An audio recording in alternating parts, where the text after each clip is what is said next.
En marge de la célébration de la Journée internationale du tourisme, la province du Tanganyika, à travers le ministère en charge du tourisme, a organisé une activité ce vendredi 27 septembre 2024 à la plage d'en face de l'hôtel Cham, au bord du majestueux lac Tanganyika. La cérémonie avait débuté avec une caravane partie du gouvernorat de la province en passant par les canaux ayant servi à l'offensive lors de la Première Guerre mondiale, bien avant de chuter par le musée national des Calémies. Rempli de personnes à ce jour si historique et culturel, les passionnés du tourisme ont été conduits dans les différentes salles d'exposition des vestiges par la directrice du musée tout en suivant les explications de chaque exposition. Satisfait de cette visite et des personnes dans les installations du musée national des Calémies, la directrice Aline Mwamba a jugé positif l'apport du ministère du tourisme en province pour leur passage au musée. Elle a par ailleurs demandé à la population des Calémies de visiter les musées afin de renforcer les connaissances et de participer à l'épanouissement des visiteurs.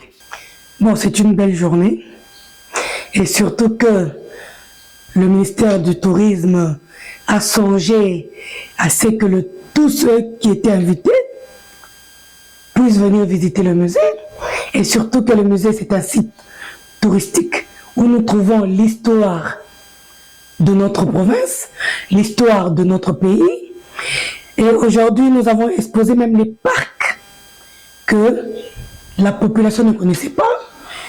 Nous avons beaucoup exposé aujourd'hui pour que la population puisse découvrir la richesse de notre province, la richesse de notre pays et le patrimoine culturel de notre pays. Moi, je demanderai à la population de venir visiter le musée parce que c'est une semaine touristique. Et le musée, c'est un lieu touristique.